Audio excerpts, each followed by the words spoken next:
Hey everybody, I'm really excited.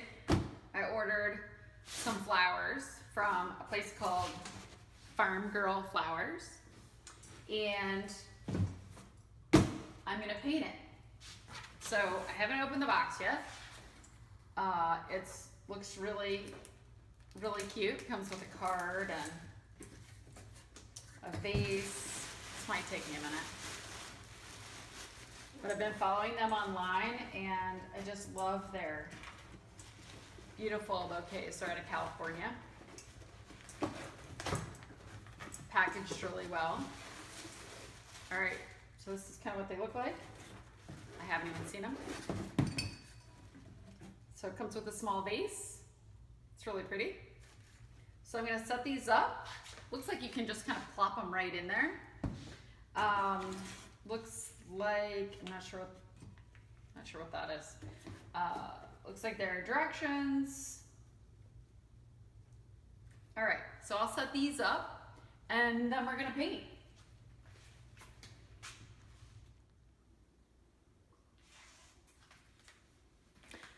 Hi everybody. I'm getting ready to prime the canvas. I have my flowers all set up. They're absolutely stunning. I'm really excited. And I have a couple of paints out that I'm going to do an underpainting so that I have lots of intense color on the canvas. And then later on, when the other layers go on top of that, you'll see those little specks of color underneath. So I'm going to start, I'm looking at the colors of my bouquet, and you have some warm colors, some cool colors. So I think what I'm going to start doing is I'm going to use quinacridone violet at the top, and I think I'm going to use some radiant yellow underneath where a lot of those orange and light greens and pinks go. And then towards the bottom, just to kind of like weigh it down and add some color, I'm going to add ultramarine blue and quinacridone together. So, and this is going to be a really thin wash. I'm just going to, I could even use a bigger paintbrush than this, but this is what I have right now. So, and I have turpentine in here. So I'm going to use lots of turpentine, a big brush, and there's no painting anything individual. It's just a wash. So I'm going to start with the lightest color, the yellow. And you can see I just have a ton of turpentine on there. And I'm just going to, this is really fun. So you can see it's very drippy. It's very thin. If you follow painting at all, like you'll hear thick and thin. It's very thin. Got lots of turpentine in it. So this is a very just fun way to get paint on your canvas and not have a white canvas anymore, so that you're not afraid to paint on it. Back in the day, there used to be, you know, in the Renaissance kind of time frame, they would use lots of earth tones to prime their canvas because they wanted them to look really representational, really real. So they use lots of earth tones to prime their canvas. I'm definitely not doing that. So this is quinacridone, this like hot pink, purplish kind of looking stuff. And if you look in the background of my house, by the way, we're rehabbing our house, so it looks like I'm in a warehouse, but this is really my house.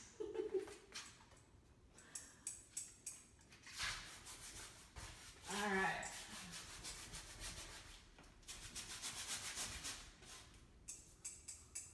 Looks like some kind of crazy sunset. I guess it could be a sunset.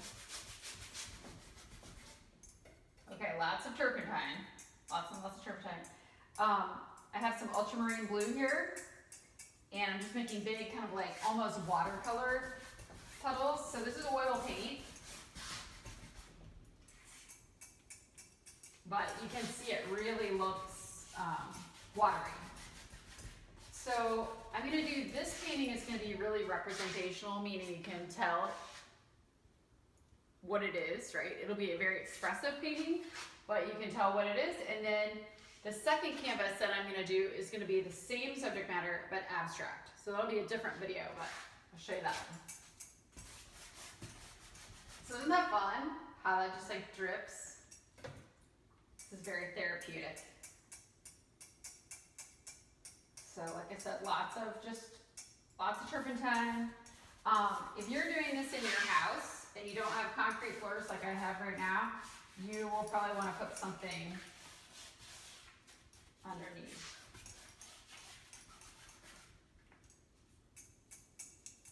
Okay, so I'm just using the quinacridone and the ultramarine blue down here at the bottom. I'm just sort of grounding out the painting, meaning making it heavier down here. And I've covered up all my white. And you can kind of see,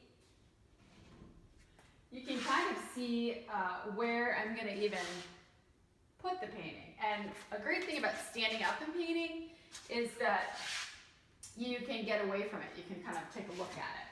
So I can see that this kind of bouquet kind of has some action like this, right? So I'm probably gonna have to, I'm starting to think about, you can see these like brushy lines, I'm starting to think about like where it's gonna be.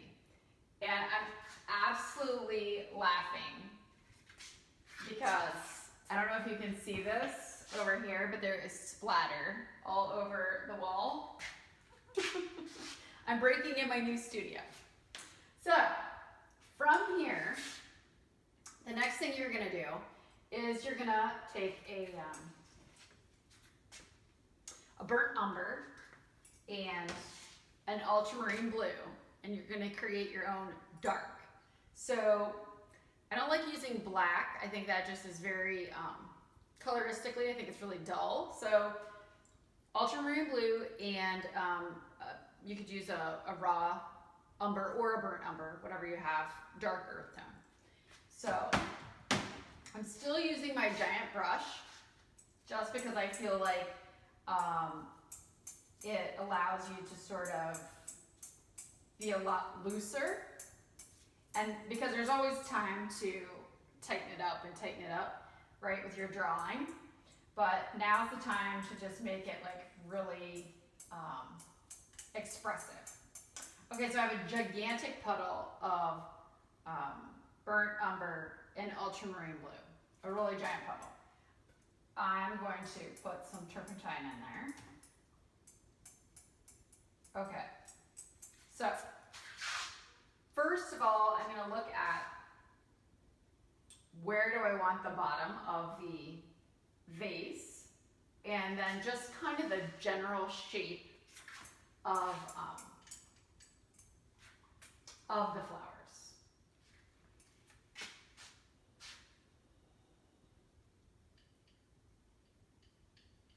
I want to have plenty of room for the flowers. I don't want the flowers to be hanging off the top. So, but I also don't want the bottom of my vase to be down here either. So it's kind of a tall vase.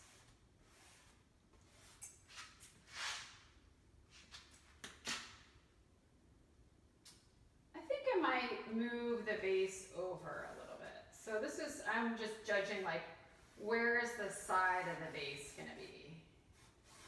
So if I make the vase kind of this shape, right? So I'm not using that. Then I can see that there's like kind of these shapes here. There's a rose. There are some sort of snapdragons, it looks like. There's another. I'm not sure if these dark flowers, if they're ranunculus. There are ranunculus in there, which are my favorite.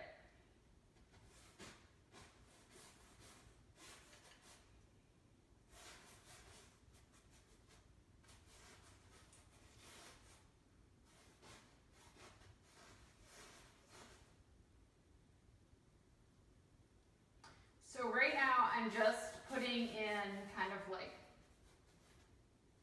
the ideas, the shapes of where these are these spiky leaves in the front. This is this kind of baby's breath looking stuff, and I have no idea what these things, they look like cattails or something. We've got a big orange flower and then a ranunculus. I don't know if I'm gonna put that little tag in there. It's kind of fun. I don't know, see? And there are all sorts of flowers in here. I have no idea what they are. This is a eucalyptus. Okay, so I'm just looking for shapes right now. I feel like this has more weight to it. Okay.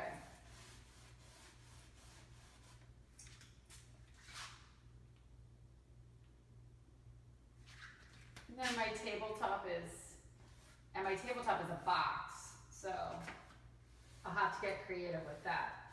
What I'm gonna make that look like. Oh my gosh, I have made a gigantic mess. I'm usually not this messy, but today I'm messy.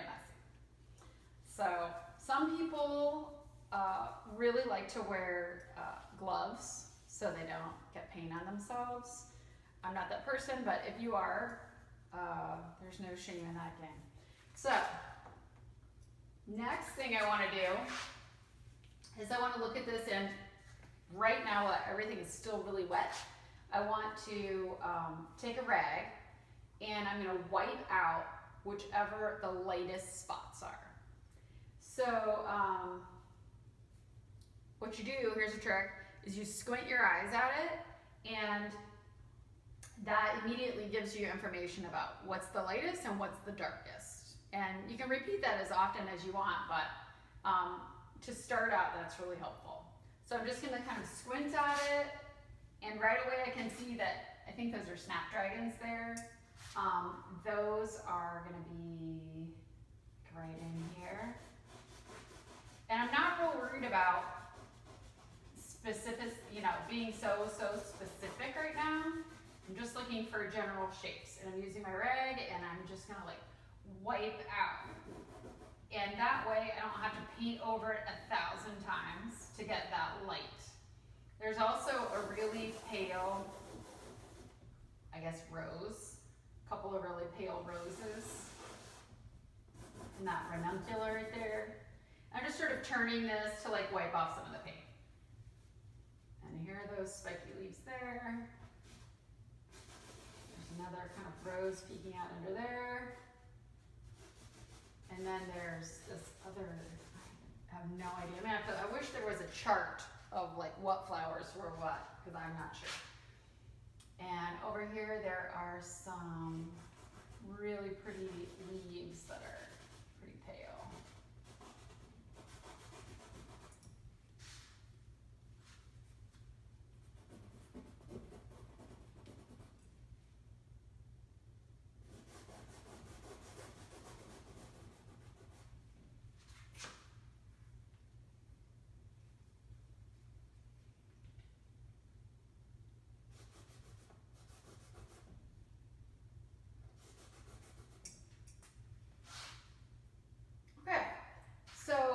The next thing I'm gonna do is, since I have wiped off a lot of the light spots of the painting, now I want to take a little bit smaller brush so that I can get a little more specific than this, not too specific though, and start putting in some of the darks.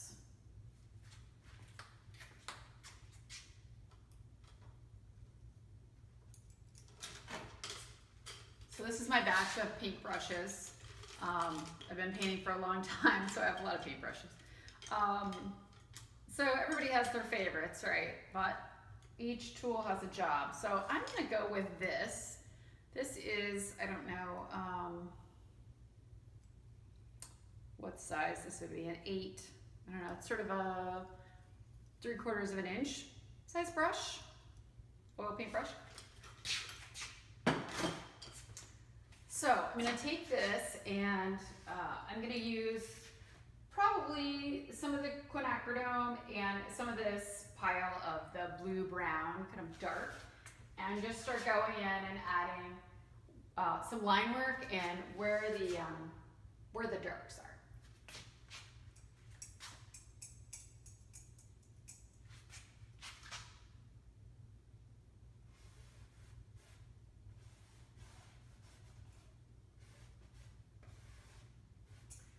So I'm just gesturing where I think the shape of the vase is a little bit more specifically. And just that kind of like rounded edge at the bottom. This is going to be about there. Is going to be the copper or gold accent there. And I can change that up as I go. I'm just kind of creating ideas right now. I'm going to put just a little bit of a value on that because it's darker than some of the other things. Okay, then I have, there's a line there where the water is. So a lot of you know I love reflections in vases and that sort of thing. So I'm just kind of put that in there. Always curve your line. If you're new to painting, you just want to kind of really look at where that, how that shape is there. That's that curve of the water. And then I'm going to look at where are all the stems to the flowers. So there are stems, there's a light, I'm going to kind of go back and forth. So there's a light over here. So that spot right there is lighter than where all the bulk of the stems are. So I'm just going to kind of paint in some of this. Again, I'm not too concerned with color right now. I'm just working on the value.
So you can see it's almost like drawing with a pencil in a way, but you're just drawing with a big paintbrush with, this is really thin oil paint. So lots of turpentine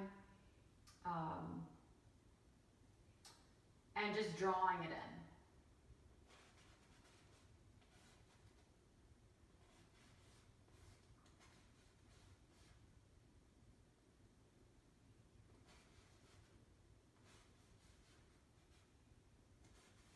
There's that big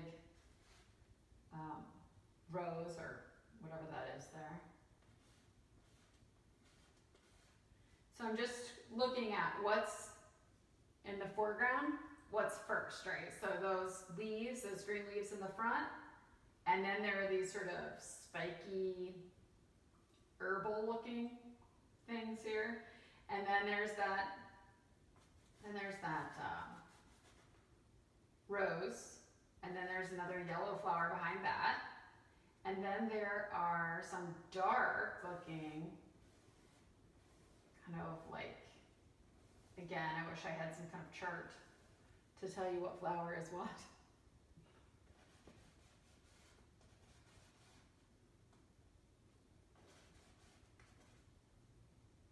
Okay, and from this order orange rose.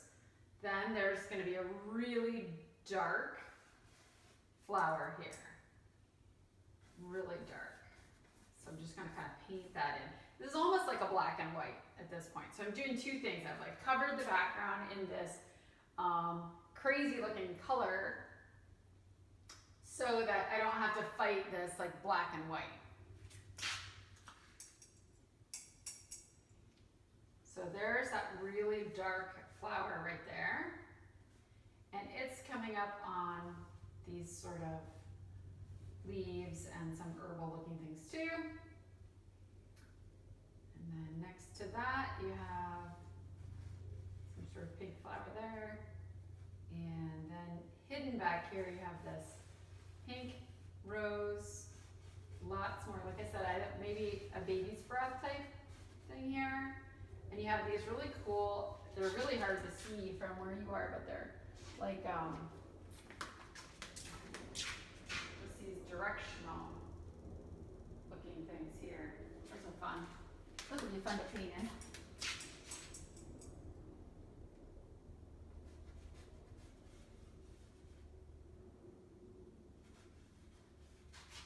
Trying not to paint right in front of the canvas because I know it's hard for you to see, but also if you don't paint in front of the canvas and looking at it, then you kind of lose your perspective too. So.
I'm really liking a lot of these dark flowers in here.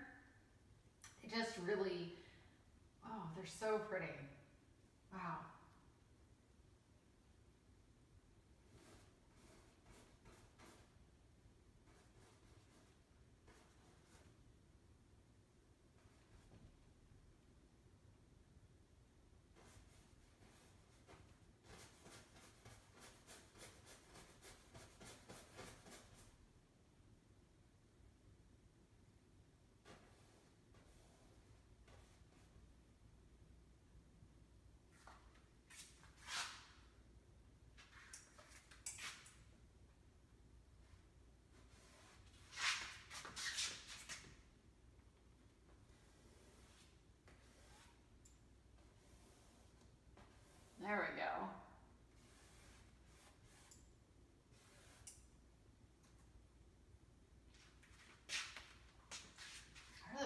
back here?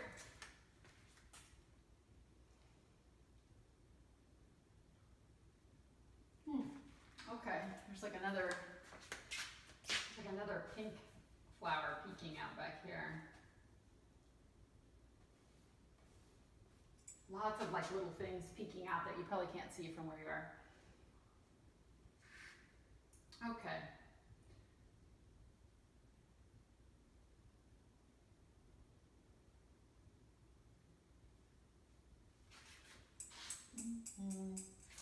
So now I have my general, just like black and white. I'm gonna go in a little bit further with my darks, and then I'm gonna just start really working on the color.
right, that's it for right now, and I'll be back to show you where it's gone from here.